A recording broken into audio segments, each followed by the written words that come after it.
اهلا بيكم في الحلقه الثانيه من كورس ازاي تكون مساعد افتراضي خطوه بخطوه. في الحلقه اللي فاتت اتكلمنا على الكوميونيكيشن تولز، ادوات التواصل، ودي حاجه اساسيه عشان تعرف تتكلم مع العميل بتاعك او تحدد للعميل انت ازاي تعرف تتكلم معاه وايه القنوات اللي انت بتفضل تستخدمها. في حلقه النهارده هي لا تقل اهميه عن الحلقه اللي فاتت ديت بقى تسهيل حياه العميل في خطوه انت ممكن تعملها. النهارده انا هشرح لكم السكادجولينج تولز.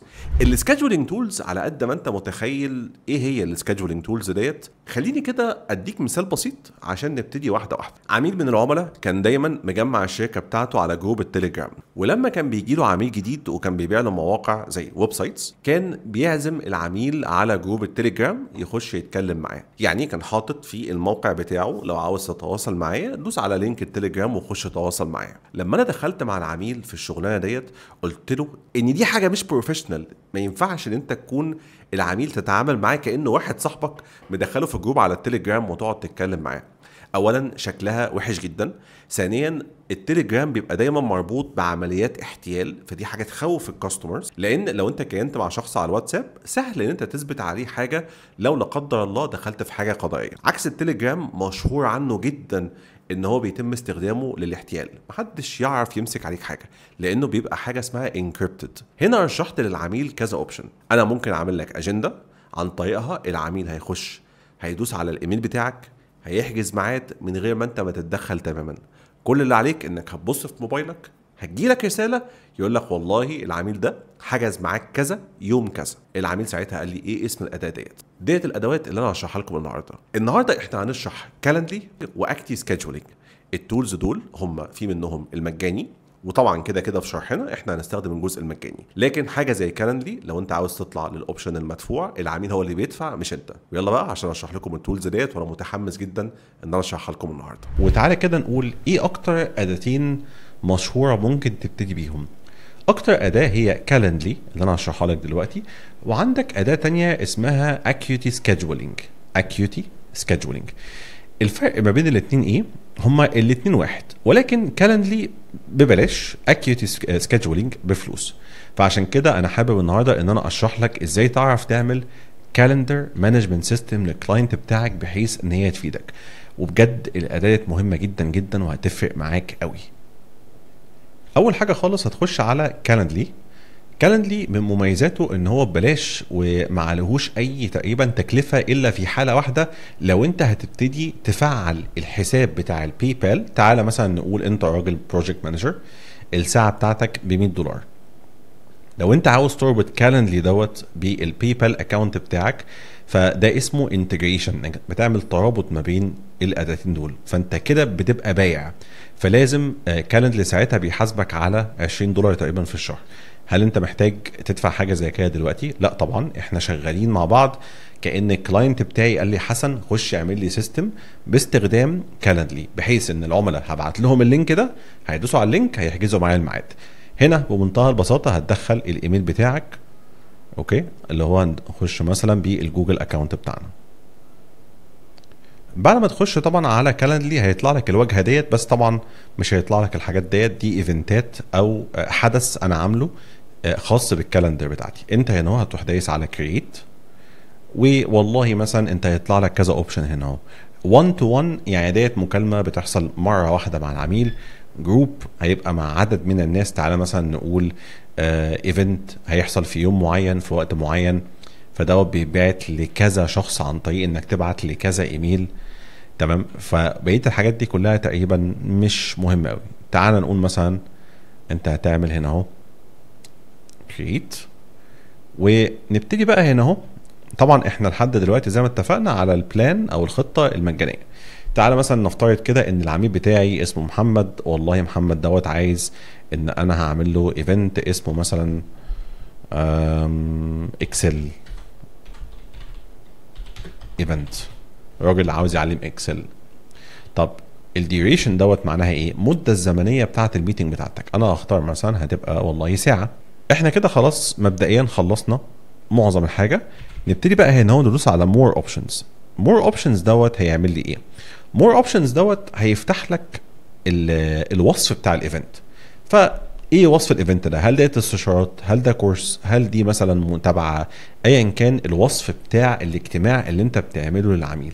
يعني مثلا لو انت عندك عميل بيبيع شركات او بيبيع مثلا ويب سايتس، تقول الهدف من الاجتماع دوت ان احنا نبيع ويب سايت لشركه فلان الفلاني، ونكتب الوصف هنا اهو تيست. هنكتب مثلا تيست. يعني ايه limits and buffers؟ limits and buffers تعال نقول انا معايا العميل دوت معتمد على نظام البيع وان بيخش مثلا 15 20 مكالمه في اليوم. تخيل كده انت تخش ساعه ورا ساعه، ميتنج يخلص الساعه 1، تخش الساعه 2، تخش الساعه 3، فالعميل كده هيتجنن منك. البفر دوت هو الوقت او الفراغ ما بين كل ميتنج وتاني. فانا بقول له والله عايز اخد 10 مكالمات في اليوم كمثال، وهقول له انا عاوز يبقى في مثلا 45 دقيقة راحة ما بين قبل الايفنت نفسه والايفنت بعد ما اخلصه اللي هي الميتنج، ممكن اخد 10 دقايق راحة، او مثلا خليها 10 دقايق و10 دقايق. طب الميتنجز بتاعتنا احنا ممكن ناخد كام ميتنج في اليوم؟ الماكس نمبر اوف ميتنجز والله ممكن اقول له انا عايز 5 ميتنجز في اليوم. هنا كالندلي اوتوماتيك هيبتدي ان هو لو احنا مثلا بصينا هنا اهو، بعد مثلا ما كان فاتح على مدار ال 24 ساعه او ال 12 ساعه 15 ميتنج، فلما انا قلت له انا عايز 5 هيبتدي يظبط الوقت هنا اهو. طب نيجي بعد كده نحط بقى ايه؟ الفري او بيزي رولز. هنا طبعا احنا محتاجين لازم عشان الايفنتات دي تسمى عند الكاستمر لازم تعمل كونكشن ما بين الكالندر بتاعت الكاستمر سواء بيستخدم جيميل او اوتلوك وهكذا. بعد كده نبتدي ان احنا نحط الانفايتيز اللي هم الناس اللي احنا بنبعت لهم الانفايت ديت. البيمنتس طبعا لو احنا زي ما اتفقنا رابطين الباي بال بالاكونت بتاع الكاستمر، ساعتها هو هيدفع $20 لو هو بيحصل خدمه مدفوعه عن طريق باي بال. النوتيفيكيشنز ديت هنا اهو لما تعمل بوكينج للشخص، هل انت عاوز تبعت له حاجه اسمها ريمايندر؟ ريمايندر يعني ايه؟ تنبيه قبل الميتنج بتاعنا ب 10 دقائق هيبعت لك ايميل، ولا عاوز يبعت له رساله نصيه على موبايله؟ فساعتها هنحط رقم موبايل. ايميل فولو اب بعد ما خلصنا الايفنت كمان، هل ممكن يبعت لك ايميل تاني ولا لا؟ خلاص خلصنا كل حاجه، نبتدي ندوس على سيف تشينجز. هيقول لك طبعا هنا اهو سيفد، خلاص هو كده عمل سيف. طب نيجي دلوقتي للايفنت ده. احنا دلوقتي ما حددناش هو احنا فاضيين الساعه كام. هل انا هبقى فاضي من 10 الصبح يوم الاحد والاثنين والثلاث والاربع؟ ديت ايام الاسبوع كلها. والميزه كمان في حاجه قبل ما انسى، في كالندلي انت ممكن لما انت بتبعت للعميل وانت بتوقيت مصر، لما تروح للعميل التاني في امريكا في عندك حاجه اسمها ايسترن ستاندرد تايم، يعني الساعه 9 الصبح عندهم بتبقى عندنا احنا الساعه تقريبا 4 او 5، وعندك بعد كده حاجه اسمها بي اس تي، دي اسمها تايم زون. الوقت فرق الوقت ما بينك انت والعميل. فميزه كالندلي لما انت بتبعت له اللينك دوت بيروح له بالوقت بتاعه هو، مش بالوقت بتاع مصر زي ما هو بيختار هنا اهو افريكا كايرو. هنا هنيجي مثلا نعمل ايه؟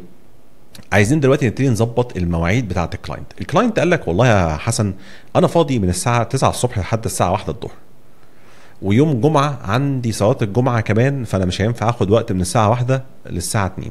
تعالى نشتغل على يوم الجمعه بس. اروح جاي دايس على علامه الايديت ديت هنا اهو، وابتدي مثلا تعالوا نسيب كل الايام ونشتغل على يوم الجمعه.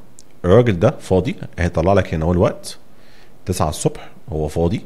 هو قال لحد الساعه كام؟ تعالوا نقول مثلا اذان الظهر بيدن الساعه 12، هطلع فوق كده شويه واختار الساعه 12. وعاوز تعمل ساعه العميل ما يجيلوش فيها حاجه، لان احنا بقى شغالين من الساعه 2 لحد الساعه 5. اروح جاي دايس على علامه الزائد ديت اللي هي دي، دوس على علامه الزائد واختار لا والله من الساعه 2 لحد الساعه تعالوا نقول الساعه 5. وطبعا العميل لو هو اجازه، في امريكا دايما بيبقوا سبت وحد اجازه، الحاجه اللي انت مش عايزها هتروح جاي دايس على علامه الاكس هنا.